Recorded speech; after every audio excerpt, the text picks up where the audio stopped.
Hello all and welcome to a community idea I had for a video. So you'll have seen the title of it now, so let me explain the title, which is Spell Your Name in Game. So all you have to do is take your first name, your real name, not your channel name, your actual first name, and then spell your name out of games that you have in your collection. I mean, they could be all games that you like and love, but for me, I'm going to mix it up a little bit. I'm going to throw in a game there that I found disappointing and throw in a game there that I haven't actually played yet, which I really should have sorted out by now. So yeah, simple concept, just spell your name out in games and explain why. And then at the end, what I'll do is I was going to tag a couple of people. To be honest with you, just leave it open to the community. Just anybody and everybody that wants to have a go, please have a go. So for my video, I do prefer to be called just Rob, but I was called Roberts. That is what's on my birth certificate, so I'm going to be doing a 6-game one and using my full name. So I'm going to be using Roberts. So let's start off with the first R in my name at the beginning there. And I'm going to pick Ridge Racer, and this certainly comes under games that I love. Now, when I first got my PlayStation 1, it came with a few games bundled with it. This was probably the first game that I bought outside of the games that come bundled with it. And for me, I think this game was the realization that the arcade had finally actually properly come home with a conversion. I absolutely adored Ridge Racer, so I remember playing it in the arcade a ton. I mean, it has only got one track really, but you know, it doesn't matter. It's just, everything about it was brilliant. I prefer my Racers arcade, and this is just, yeah, this just epitomizes arcade racers. This is an absolutely awesome game, and I can't help but now, after I finally played it again for the first time in over 10 years, which I did sometime late last year, I think, in that series, I have popped it in since quite a lot and played it again because I just absolutely adore it. It's just so much fun. So that is the first R in my name. And we'll move on to the O. And for the O, it's not a game I love. It's a game that I bought and was a little bit disappointed with. Because what's not to draw you in about that? It's Bikini Samurai Squad. It's women in bikinis hacking up zombies. And yeah, I was very excited about finally picking this up at a London gaming market once upon a time. Yes, all right, there's a little bit of a pervy nature about it, and yes, my male instincts may have been won over by what was going on in the game.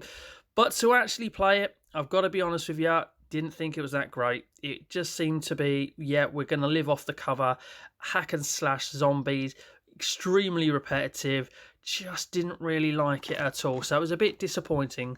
And yeah, I was looking forward to playing it, but unfortunately when I got to playing it, didn't hold my interest for very long, and I'm not overly enthusiastic about diving back into it. Now the B is a game I absolutely adore, and it'll become apparent why. If you know Bully, you know why. This game is absolutely phenomenal. It is exceptional, and it's just amazing. Everything about it. It's just a Rockstar gem, a Rockstar classic. It really is. And it's why people are continuously on about it today with regards to when are we ever going to get a Bully 2? Will we get a Bully 2? It just brilliant. Everything about it, you know, open world. So many mini games that are actually fun in it as well. When you go to the classes and you have to do certain things. It is just an absolutely brilliant game. And if you've never played Bully, you really, really need to sort that out soon, because it is brilliant. So yeah, I'm one of those. Will we ever see a Bully 2? I want to see a Bully 2 one day. This needs a sequel. So the E, we're going on to the E, and this is the game that I said that I should have played by now, and I think I probably owned it for about 2 years. Bought it for £2 in CEX once upon a time. And I think I heard Dick Northerner talking about it in a recent video, as well as just how good this is, storyline sort of, and things like that. And I wish I could offer you more information on it, because it is meant to be an absolute belter of a game. And I believe it's part of the backwards compatible program, so I can even play it on the Series X now. I really should have played this by now. It is meant to be that damn good. So we're going to sort that out real soon. I think I'm actually going to make sure that I sort that out real soon and put it to the front of my backlogs, because yeah, this needs to be played. As I say, it comes up in a lot of people's hidden gem videos. So yeah, get that sorted, Rob. You really need to play that. So the second R in my name, Do you know what? This is one of the very early purchases for me when I got an Xbox One, and that is the Rare Replay Collection. 30 hit games, one epic collection. It's exactly that. It is one epic collection. You just got so much goodness in here. You've got Banjo-Kazooie, you've got Conker's Bad Fur Day, you've got Battletoads, and a lot of the very early sort of 8-bit micro style games are on here as well. It is exactly what it says on there. It's 30 hit games. It is one epic collection. It's 4,000 gamer score as well, so that's an extra bonus for me as well. And so much of it is easy, so much of it's very hard and challenging as well. What could you ask for more for replayability wise in a collection like this with 30 games, as it says on one epic collection? Only £8 when I bought it, and that was about a couple of years ago as well.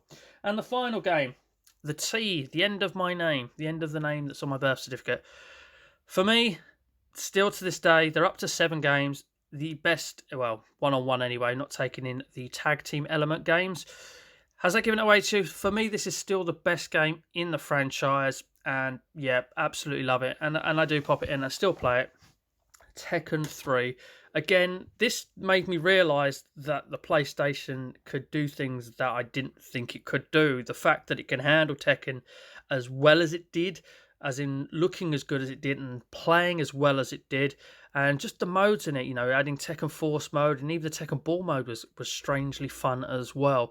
This for me is when Tekken really became an absolute sort of, a beast of a fighting game, basically. The first one, it came along, it was different, it was interesting. I enjoyed playing in the arcades. It grabbed everybody's interest because it was a bit different from the Street Fighter, from the Mortal Kombat.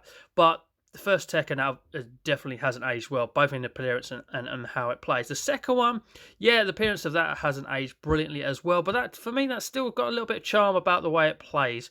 But this isn't aging at all, really, in the way it plays. It handles brilliantly still to this day. It's just they got everything right in this game. Not that they got things wrong in games afterwards, but this is certainly where it started. And I absolutely adore this game to the point of, if I made a top 5 games of all time, I'll probably plonk this fella in there somewhere.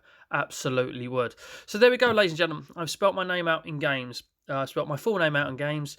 And as I say, I've thrown a little bit of everything in there. Games I love, one I should have played, one that I found very disappointing.